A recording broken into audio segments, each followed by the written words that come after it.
Good Monday, everyone. You'll all be happy to know that there is no fair dues warning needed for this episode. It's going to be completely chill and not at all mind-melting. Who am I kidding? There will be mind-melting moments because that is basically the point of this podcast. If there was no mind-melting historical insanity, then no one would be here to listen to us ramble on. Speaking of no one being here to listen to me ramble, it's just you and I today, dear listeners. We couldn't make this episode work in Kat's schedule, so I'm just going to tell you all the story.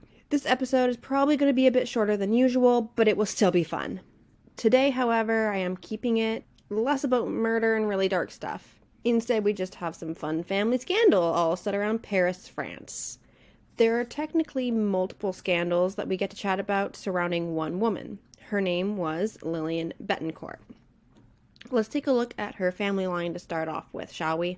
Bettencourt is the surname of a noble Norman French line where the head of the family in the 14th century took over the Canary Islands, becoming king.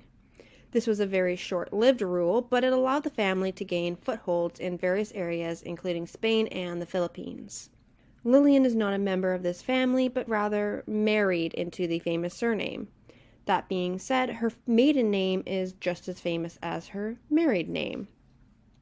Lillian was born in 1922 as the only child and heir to the Schuyler fortune. Her mother sadly passed away when she was 5 years old, thus beginning a very close bond to her father, Eugene Schuyler. Now, Eugene had a very interesting job, one that Lillian would begin apprenticing at the age of 15. It likely made her one of the most popular young women in her social circle. The family business was in the makeup industry. The company that they founded being L'Oreal, to be exact. Eugene was a chemist, and the first product that was created was a hair color formula that he called L'Oreal. His guiding principle was to research and innovate new beauty products, and so L'Oreal was registered in 1909. It was Eugene, however, who put his political ideas onto his daughter and subsequently the company itself. It doesn't help Lillian's case in the future when she marries a French politician with the same ideals. We're just doubling down on some shit for this time period. Let me put it in perspective. The Schuyler family was living in Paris during the 1930s and 40s. Can you see where I'm going with this? L'Oreal headquarters was used for meetings for the organization called La Cajole. La Cajole was quite literally a terrorist group that ran from 1935 to 1941 and was pretty much bankrolled by Mr. Eugene Schuyler. This fascist group used violent methods, including bombings and assassinations, to get their views across through the early 1930s. By 1937, the police got wind of a plan to overthrow the French government and infiltrated the group, arresting approximately 70 men. However, 2 years later, the men got released so that they could go off to fight in World War II. Many of those men turned to the Free French Party and the Vichy government of 1940 to 1944. It wasn't until 1948 that the surviving members of the group actually got tried for their actions in 1937. After World War II, members of this group were hired onto L'Oreal's executive board. One of these men hired was the secretary to the man who ran La Cajole, and he served as the CEO of the U.S. branch of the company.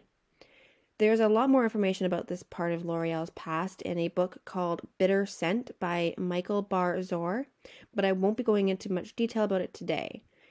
Today is all about Lillian and her personal scandals after all the World War II shit.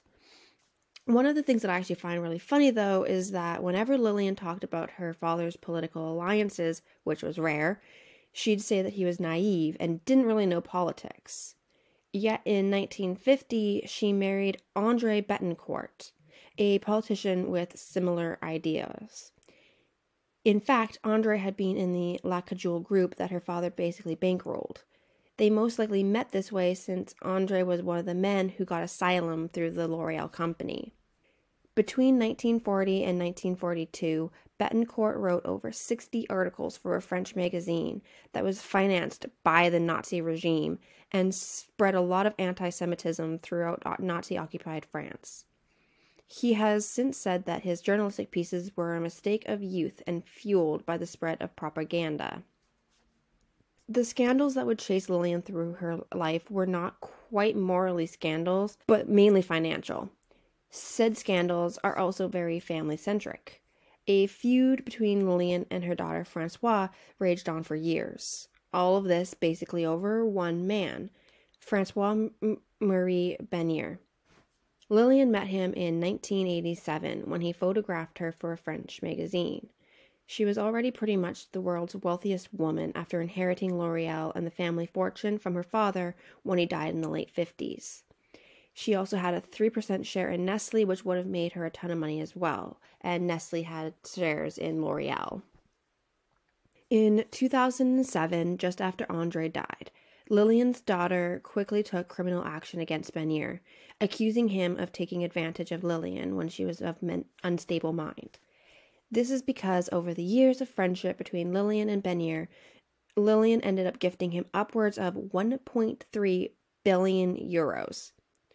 Before we go further with this story, I do want to make it clear that Lillian seems to have been a fairly gullible woman in general. No offense to her or her living family, but I want to make it clear that I feel that both parties are kind of at fault here. I don't see Benier as a total villain in this case, as he isn't the only man who could get money out of Lillian. One known one is that she's also looked at as the first victim of Bernard Madoff, losing about 22 million euros in his Ponzi scheme. Because there's so much out there about Madoff, I won't be diving into that part, instead focusing on the case involving Benier since it's a little bit less known. I'm also not going to be diving super deep, as many people who are involved are still alive. There are articles and books out there on this topic that I will link to in show notes. My goal is to give people an overview so that they can be aware and go seek out more information if they want it. It's good to be aware of some of the scandals so you can kind of see some signs of it in your life and avoid being part of them yourself, even though none of us are million/billionaires like the Bettencourts. But one such piece of advice would be don't gift someone with life insurance policies on yourself more than once right after hospitalization visits.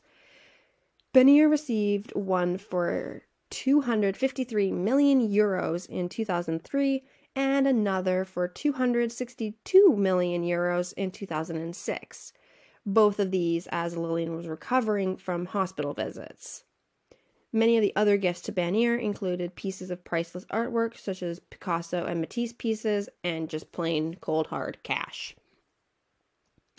It took until 2009 for the case to be sent to court, as the financial investigation part of the French National Police did their investigation of the claims against Benier. Though it took them 2 years, they did get enough evidence that they thought they could win in court and get Lillian some of her money back. By this point, Lillian was in her old age and her mind was, unfortunately, starting to become addled. She was ultimately diagnosed with Alzheimer's disease, but at the time of the court proceedings, she refused to take a mental health examination, which delayed the proceedings even longer. This could be because she wanted to protect Benier, or it could have also been that she wanted to protect her public image and not go through with the mental health. It's hard to tell. By late 2010, Lillian's butler decided to submit some tapes for evidence. Due to her disease, he had decided to tape approximately 21 hours of conversation secretly, because he also feared that she was at risk of being duped by people who wanted her money. These tapes revealed that Benier suddenly became the sole heir to Lillian's fortune, excluding the shares in L'Oreal, which had already been signed over to her daughter. Benier was then removed from the will entirely. In 2015, he was finally convicted of abuse of weakness in regards to Lillian and sentenced to 2.5 years in prison, along with a payment of 158 million euros of damages to the Bettencourt family, mainly Lillian. 7 others, including Lillian's financial advisor, notary, and lawyer, were also convicted, with smaller sentences for their parts in allowing Lillian to be taken advantage of. Unfortunately, this wasn't the end of legal proceedings for Lillian, and her relationship to her daughter became difficult again. In 2011, Francois filed for legal guardianship over her mother due to her declining mental health and the legal battles that were underway. The French courts agreed, and guardianship was granted to Francois along with her 2 sons, who were the only ones able to keep any resemblance of peace between the mother-daughter duo, according to the news sources and legal proceedings. The tapes from the butler didn't just uncover the scandal of Benir taking advantage of Lillian, however. When those tapes came out, the family got even more scandalized, as conversations between Lillian and her financial advisor came to light. Those conversations seemingly hinted towards Lillian not paying taxes by keeping a pile of her money in undeclared Swiss bank accounts. There was also a conversation taped that showed the world that Lillian was also working with political figures. During the time of one such political figure, who was the French budget minister, she received a tax rebate worth 30 million euros. Later on, an interview with someone close to Bettencourt revealed that when French politicians would visit the Bettencourt residence, they'd leave with envelopes stuffed with cash. Part of that money is alleged to have gone towards Nicolas Sarkozy's run for French presidency in 2007 and was never declared as a donation. Under French law, any donations towards a political party above $1,000 or 1,000 euros, I believe, they had to be declared. Lillian passed away in September of 2017. Her daughter, Francois, took over the business and her wealth, taking the title of the world's richest woman upon her inheritance. Francois is now worth approximately 94.9 billion euros as of January 2022. In direct conflict with her family's past, she did marry a Jewish man who lost family in the Nazi concentration camps during World War II, and their children were both raised Jewish. Perhaps there is hope for a scandal-free future under Francois and her family's reign over the beauty industry. Well, everyone, that is all for today's episode. I really hope that you found it as interesting as I did, even though it is definitely a scandal that is in our more recent history and much more financial than much else. Next week, we're going to come back home to Canada with our topic. I found a really heartbreaking story about slavery in Montreal that I think we all need to hear about and remember. Hopefully, Kat will be back with us to share her thoughts on this tale, but I promise that I will be here to share it no matter what.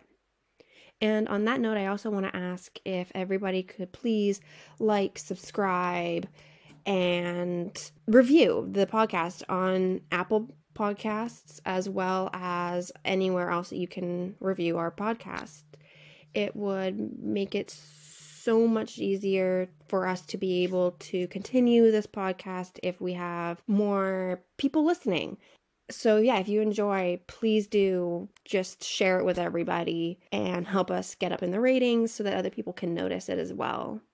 But until then, stay weird, and I'll see you on the other side of this historical rabbit hole.